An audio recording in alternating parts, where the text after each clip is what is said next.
Imagine if a huge part of the Earth breaks off and falls into the ocean, and 100-foot-high waves wash away entire cities, or a supervolcano explosion drops the world's temperature so much that we enter a new ice age, or a poisonous monster awakens from under the ice, whose heat destroys every corner of the world.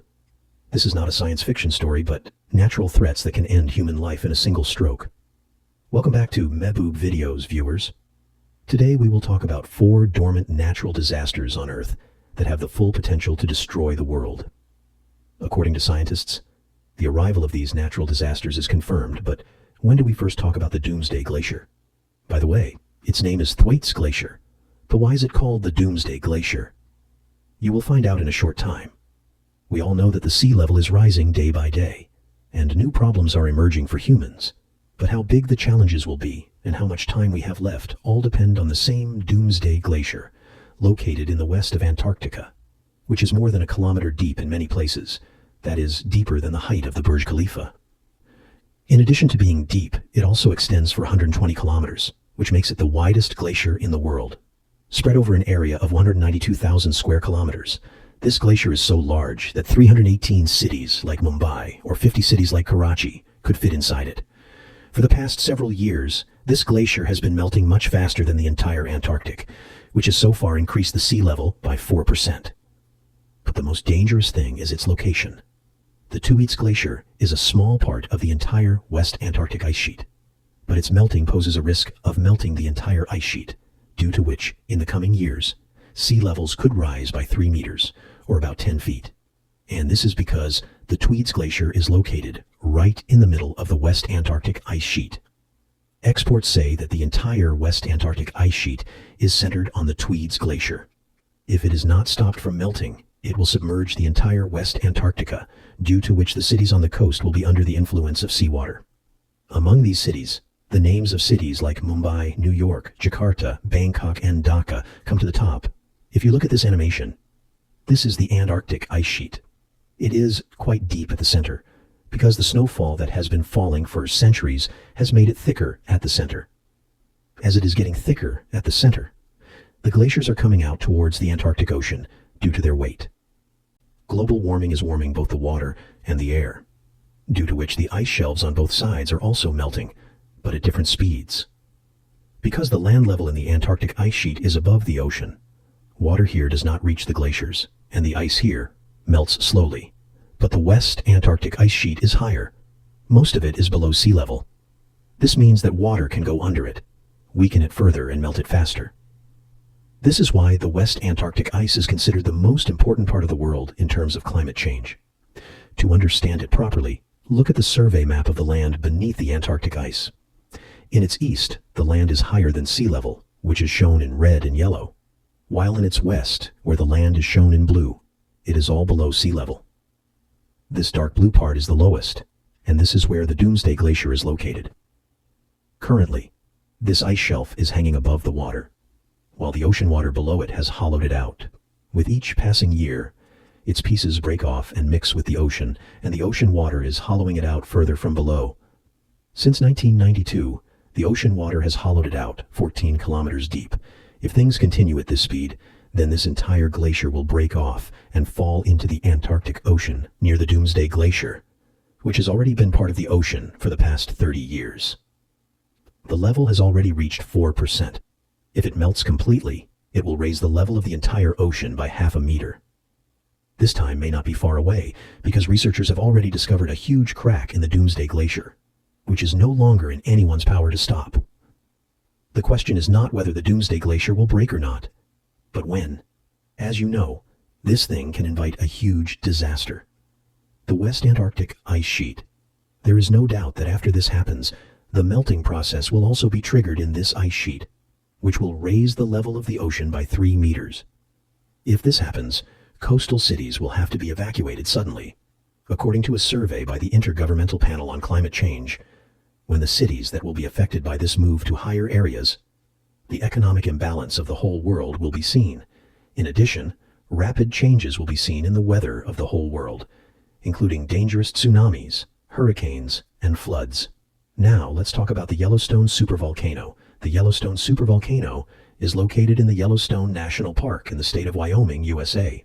It is an active volcano system that is one of the largest and most dangerous supervolcanoes in the world.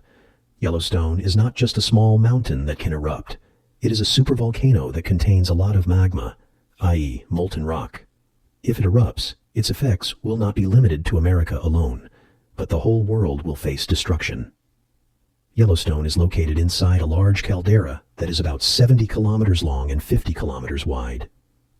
This means that it is like a giant crater that was formed after old volcanic eruptions. Experts believe that this supervolcano erupts once every 600 to 700,000 years. The last time it erupted was about 640,000 years ago. And before that, a larger one was about 1,300,000 years ago, and before that, 200,000 years ago.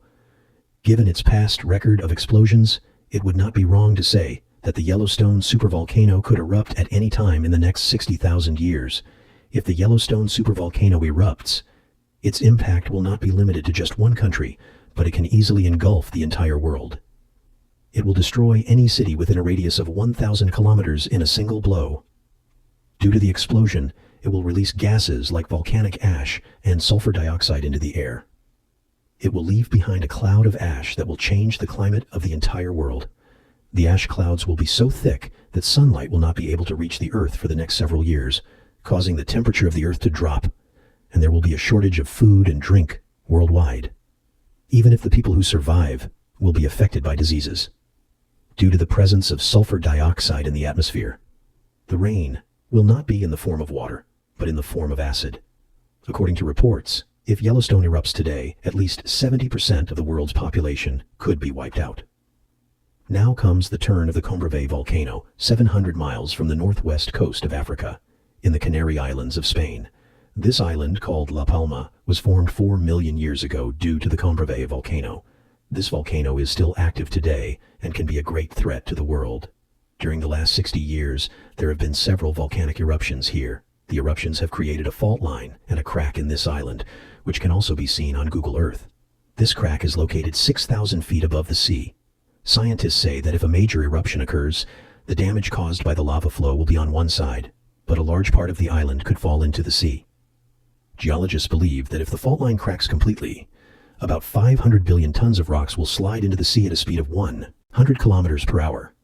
Due to this landslide, the seawater will jump for about 1 kilometer, which will start a series of tsunamis that will leave their impact in every corner of the world. Experts have called it a mega tsunami. These waves will travel for 4,000 miles in every direction of the sea, which will badly affect Europe, America, and Africa. Waves larger than 100 feet will disrupt the entire system, even in coastal cities. The volcano of La Palma there is a time bomb that can explode at any time, and its effect will not only last to the Canary Islands, but the whole world can be affected by it. But because this slide is tilted towards the west, it is believed that the east coast of America, where Miami and Orlando are, will have the greatest impact. And if the cities are not evacuated in time, the mega tsunami could take millions of lives. And now, let's talk about the permafrost. 11% of our world is permafrost growing. That is, that part of the Earth whose temperature is less than 0 degrees Celsius for 12 months of the year. Permafrost is mostly found in polar regions, which include half of Canada, 2/3 of Russia, and the Tibetan Plateau. Most of them were in the same condition for the past millions of years, but not anymore. Above the permafrost layer, there is an active layer that freezes in winter, but thaws again in summer. Below this layer is the permafrost layer. The layer remains below 0 degrees Celsius all year round, which is why permafrost acts like a deep freezer. For millions of years, plants, animals, and microorganisms have been frozen and preserved in this permafrost without the process of decomposition even beginning. However, due to global warming, the active layer of permafrost is getting deeper every year, and thousands of years-old animals are emerging from here in the same condition as they were at the time of their death. When permafrost melts, the organic matter in it begins to decompose, which is eaten by bacteria and releases methane gas. Experts believe that 4 times more carbon is trapped in permafrost than in the world today, and it is slowly spreading into the atmosphere. When so many greenhouse gases enter the atmosphere, the average temperature of the world will increase by 8 degrees Celsius, which will cause glaciers to melt. The melting of glaciers will disrupt the supply of fresh water in the world. Sea levels will rise by 5 meters. And we will see such climate change that it will be impossible for humans to live near the equator. Most people think that the melting of permafrost is a disaster in the future. But in fact, this disaster has already begun. Every year, the active layer of permafrost is getting thicker in different parts of the world. This big cow in Siberia is living proof of this. It is a crater that was formed due to the melting of permafrost and subsidence of the Earth and is now getting bigger every year. If the process of melting permafrost continues in the same way, which is not in anyone's hands to stop, then in the next 50 to 70 years, 70% of the world's permafrost will melt. Even if fossil fuels are eliminated today, it is still impossible to stop permafrost from melting. I hope you will like and share this video of Mehboob Ali. Thank you very much for your loving comments. I will see you in the next wonderful video.